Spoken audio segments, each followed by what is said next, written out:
Hi, this is John with Citizen Survival Plan. Today we're going to talk about power, mostly, and communications a little bit.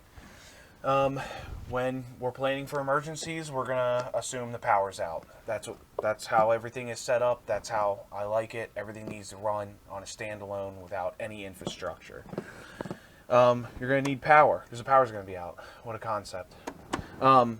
We are going to talk about these battery-powered stations. And I want to mention before I start this, having an actual fuel-powered generator. And you can get a gasoline one, but many of us know when you store gasoline-powered anything, weed whackers, lawnmowers, you name it, when you go to start it, typically the fuel in that carburetor or whatever energy source the thing is using, the fuel gels up and it's dead. I had an uncle one time said that he was getting ready for some hurricane. He went out to go start his generator, and of course it didn't work. The fuel gummed it up. Again, I know I've talked about propane a lot, but propane, get a propane generator.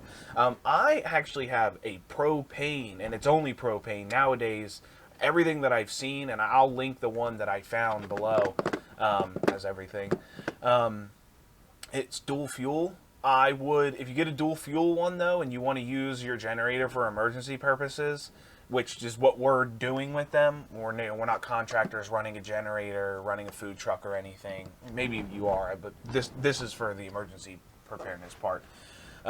Use propane-powered generators and propane. Again, it won't gum up your system. Mine, I've had it for years now, and all I've ever done with it is just start it every so often. And it's sat for all year, start it right up. I don't have any problems with the propane gumming up anything. If someone has, let me know. I've never experienced it. That's why everything in all my preparations runs off propane. It allows me to store one fuel, and runs everything. And we have all kinds of different adapters and stuff we're going to use with it. I want to talk about this Buddy heater. This is I don't know if it's called the Little Buddy. Is it? Nope, it's just the Buddy. I have a bigger one too. It's basically this, but double.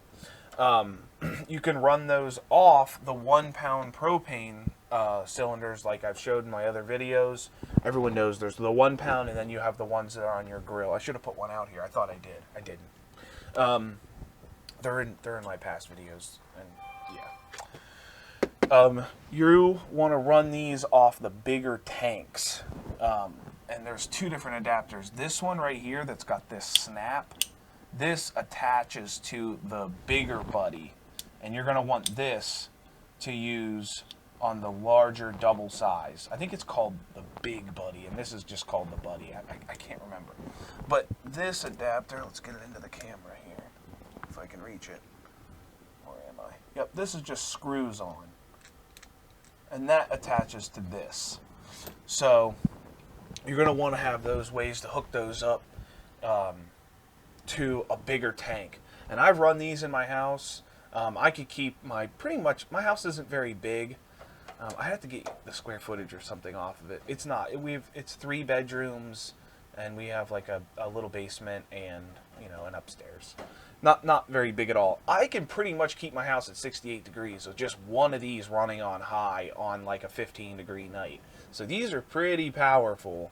And if you run them off the big propane tanks, you're gonna get a lot of heat. And you could store like 10 grill propane tanks for the winter. Yeah, emergency happens in the winter, you don't ever have to worry about being cold. I love these things. They're amazing. There's probably other brands. I think Buddy's probably pretty much the name brand on that. I mentioned my big generator. I think my one that runs off propane out in my garage, I'm going to roll a photo of it somewhere in this video. It's 3,500 watts. I think it's like peak 4,000 watts. This is a 500 watt rockpals, and this is a 300 watt jackery. And This is good for charging up with solar. This is a rockpals solar panel. This one is discontinued, actually. So get the light on that. Yep, and it's got like, I think it's got 4 panels that fold out. I can't put the whole thing in the shot. But you charge these up with solar and it works really good. But these don't provide a ton of power like a real generator would. These are good for running radios. And we're going to talk a little bit about radio, but I'm going to be honest, radios are going to be their own video. I just wanted to put it out here just because I'm mentioning this and they kind of go together. We run them together. These are good for when you're in your home at night and you want to turn like a lamp on and you need to have a little power, and you can recharge them every day. Every morning you can set the solar panel out and recharge these little things. I have more than one solar panel. I have one for each. And you really need these to charge all your little radios. This is like a 10-way, or it's a Baofeng, but they call this the 10-way. It's the UV5R Pro. This is what typically we see all these preppers get. These are actually not my favorite. I'm going to talk a little bit why, but again, this is going to be probably on the big radio video when I talk about a lot of stuff radio-wise. One other thing I want to mention with that, these are filters for these. Make sure you get them so you don't clog your heater up. That hose material, I guess, can cause an issue. I just want to make a side note of that on that. Yeah, anything lighting wise or recharging radios, this is great. I have a mini, like a low draw mini fridge, and I'll link it down below, that you, in an emergency, if you had to keep maybe insulin medication cold or breast milk cold or something, in a pinch, you could use one of these to do that, but you're going to need a lot of sun to do that too. Even if you get a bigger jackery, like a 1000 or like a, something like that, you get a couple days in no sun, that fridge is going to drain that battery down. I've seen people use the 3000 watts. Those are very, very, very expensive. I would like to get one. I recommend, if you have the funds to do it, then do it. But we use it for smaller stuff. Let's talk about radios just real briefly.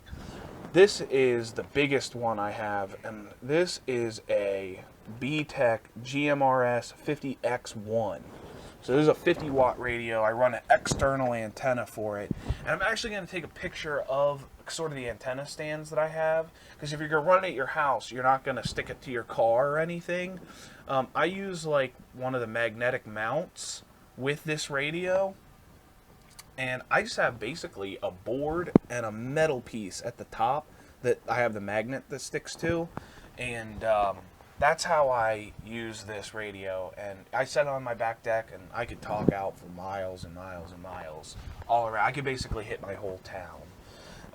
This is good to have in an emergency when cell phone communications are down. Even if the smaller radios, these are only about 5 to 8 watts. These are 8. The actual GMRS ones are 5. This is a 5 watt. This is a GMRS 9R. This is my favorite radio for a lot of reasons. It's mainly because it's waterproof. But everyone can have a radio on them when they're out and about during an emergency. And this station, even if these can't communicate back, this station could call out for help. And that's going to be big. Everyone's little radio would go off when this is going, calling for help. So even if you can't communicate back with the little ones, you could at least call out for help. I have a couple other little radios that I have that are like 20 watts, but they run kind of like a base station. They just don't need the dura comm hooked up to it. When you use 50 watts, you need a lot of power for this. I do recommend having a 50 watt radio. Just again, call out for help or reach over to the next town and maybe talk to somebody. I'm going to recommend you get your GMRS license so you can test all these radios out. I've tested mine. The more open and above the world you are, the better they work. Like if you get on top of a mountain or on top of a building, they work way better. If you're down in deep forest and stuff, they will only go about a mile maybe. But I've gone up to 8 miles on just a little 5-watt handheld. And we live in a very hilly, rocky environment. So they work really good, a lot better than your standard walkie-talkie you get from the Walmart or whatever. Those are only about a half a watt. So you bump up to 5 watts and you get an external antenna. You go way further with that. It's a really good idea.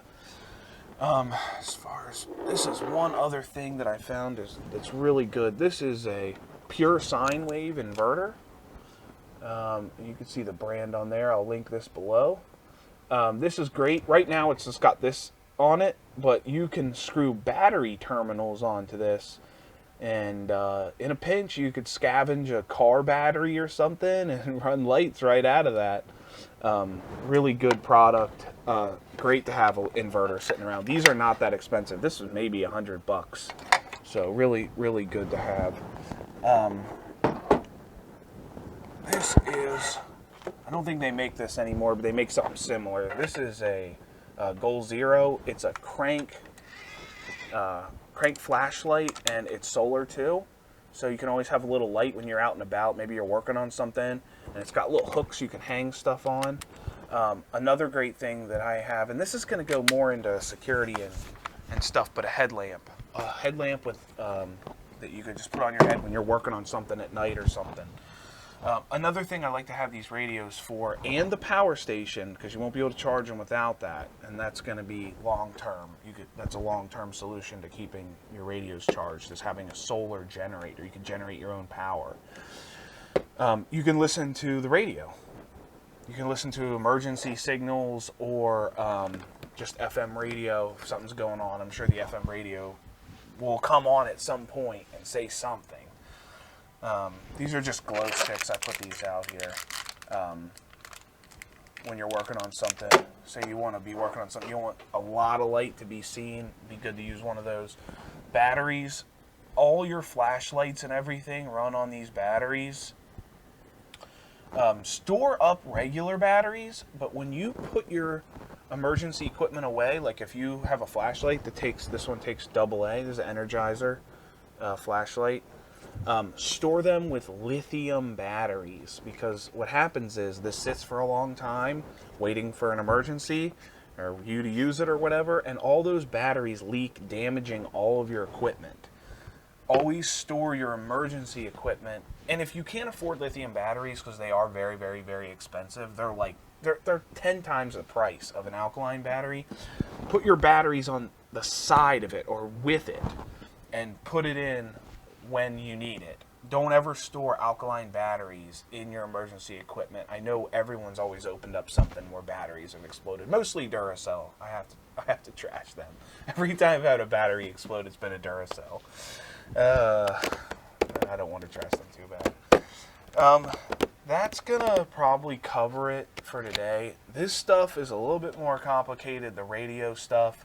We're gonna dig deeper into this. I'll make an entire video just on doing radio stuff, because this was probably the hardest thing to figure out how to program these and use them, because when you get your GMRS license, it doesn't tell you how to use them. It just tells you basically have to follow the rules.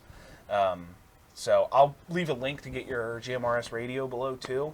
The license I think is like $30, and it gives you vastly better communications than like a walkie-talkie you'd get from Walmart. Those basically are useless, in my opinion, for emergency situations. These are real radios. They'll go far. If you have family members living in other towns than you and you want to get a hold of them in an emergency, I don't like this that much, because my only concern with it is the satellites would go down, or if we had a financial issue, credit cards not working to re-up your memberships. But I'll link it below, and I'll probably roll a photo here. A Spot X is a satellite communicator that texts. I don't have one because I have all this and I'm here. I don't necessarily need to get a hold of anyone that far away, but these won't go, you know, hundreds of miles. They're good. Even the 50-watt one is probably only good for 30 miles. Get a Spot X if you need to communicate back. The only concern I have with a Spot X is if there was a really bad financial crisis in this country, which we are preparing for, that's part of this, the credit cards would go dark and it would cancel everyone's memberships or something, and it would just not let you communicate or anything. You could probably communicate to emergency services, but how good is that going to be happening if there's riots? So we could talk a little bit more about the Spot X later. I think it's a good idea to have one, but for total collapse, I'm not sure that it would work. I would actually have to talk to like maybe a rep from Spot X and find out, well, what if all the credit cards went out and we need to use it? That'd be a good question. All right, this is one last thing. This is the only last thing I'm going to mention. If you're going to be running generators and stuff, extension cord with a bunch of outlets. You're going to want to run this all over your house probably to power different things in an emergency. Really good to have. Definitely get a couple good long extension cords with a couple outlets. That wraps it up for today. Thanks for watching, everyone. I'm going to keep trying to pump as much content out as I can. I will see you in the next video.